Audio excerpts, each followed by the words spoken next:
सत श्री अकाल दोस्तों, मैं मर्दान में हूँ। मर्दान में उसी इलाके में हूँ जहाँ पे आज से 2 दिन पहले दोहरे कत्ल हुए, मासूम सिखों के कत्ल हुए, बुजुर्गों के कत्ल हुए। उसके बहुत सारे क्वेश्चन हमने रेस किए और हमें जो शक था, हमें जो शोबात थे, वही चीज़ें मंजर-ए-आम पर आई कि कत्ल कैसे हुआ, किसने किया। लेकिन बहरहाल मैं उसी लोकेशन पे हूँ जिस लोकेशन पे दोनों मर्डर होते हैं। सबसे पहले मेरे सामने मैं अपने दोस्त हरीश भाई को कहूँगा कि ज़रा ये देख लीजिएगा, ये वो रस्सी है जो जगन्नाथ साहब जो इस घर के केयरटेकर थे गुरुद्वारे के, उनकी मौत की सबब बनी।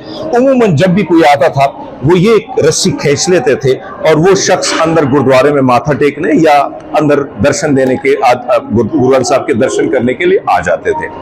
यहाँ पर सिचुएशन ये हुई है, कहा जाता है, जो इतलात हमें मिली है कि उन्होंने जैसे रस्सी खींची है तो एक शख्स दौड़ते हुए ऊपर आया। वो खौफजदा हुए हैं, घबराए हुए हैं। वो यहाँ पे आते हैं कि ये इस बंदे के पास तो पिस्टल है और ये ऊपर बड़ी तेजी से आ रहा है, बड़े दौड़ के आ रहे हैं। सीढ़ियां भी अगर आप देखें तो सीढ़ियों को देखें, नीचे बिल्कुल गुरुद्वारा है और गुरुद्वारे में वो शख्स जब ये उनको देखते हैं कि वो बड़ी तेजी से पिस्टल लेके आ रहे हैं तो ये वहां से सीधा जाके जो है वो भागते हैं।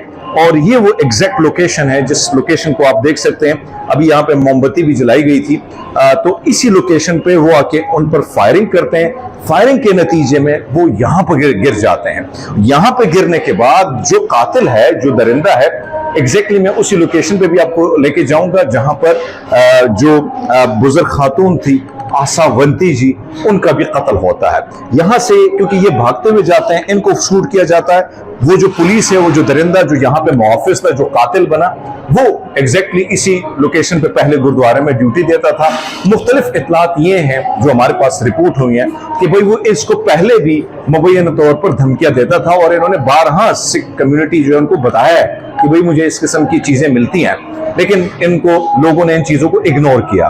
उस शख्स ने, क्योंकि वो पहले गुरुद्वारे पे ड्यूटी देता था, उसका तबादला हो गया। तबादले की सूरत में शायद उसके अंदर गम गुस्सा इतना ज्यादा था। जो चीजें हैं वो तो डिटेल में मैं व्लॉग कर चुका हूं, लेकिन वो यहां से आके इनको कत्ल करते हैं। एक बॉडी यहां पे पड़ती है, सारा एरिया जो है ये ब्लड से भरा होता है और ब्लड से भरने के बाद आप ये देखें कि वो यहां पे पड़े हैं। तो एग्जैक्टली जो लोकेशन है वो आपके सामने जो मैं रख रहा हूं वो डिफरेंट है, क्योंकि नीचे गुरुद्वारा है, एक बॉडी वहां पे पड़ी है, एक बॉडी जो है यहां पे अगर आप देखें, ये वो एग्जैक्टली वो बर्तन है कि मैं थोड़ा सा कहूँगा कि करीब आ जाएं तो ये वो बर्तन अभी भी उसी तरह पड़े हुए हैं और इस बर्तन में ये माइन है, बर्तन धोए हैं, आधे बर्तन साफ हैं, सुखाने के लिए पड़े हैं, आधे बर्तन आप देखें अभी भी इसी में पड़े हुए हैं। यानी अगर आप देखें अभी भी ये पूरे एरिया में पड़े हैं। वो मोमबत्तियां उनकी याद में लगी हैं।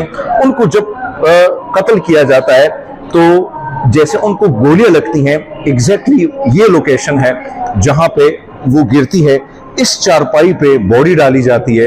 ये अभी भी खून में लथपथ है ये चारपाई। दोस्तों, ये जो दोहरा मर्डर है, इसमें कातिल मुहाफिज निकला, यानी वो मुहाफिज जिसकी सैलरी मैं और आप देते हैं, हमारे टैक्स से ये पैसे जाते हैं। हम ये समझते हैं कि शायद ये हमारे लिए, हमारे हिफाजत पे मामूर है, लेकिन नहीं पता कि इसके अंदर वो दरिंदा, वो कातिल, वो जालिम, वो जानवर कब जागता है कि ये दूसरों को कत्ल कर देता है। आज ये घर वीरान है, जरा घुमा दीजिएगा, ये कमरे, ये सब कुछ इसी तरह वीरान पड़ा हुआ है।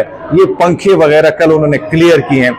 आज घर वीरान है, सुनसान है। उनकी एक ही इकलौती बेटी थी जिसकी शादी उधर मिंगोरा में हुई।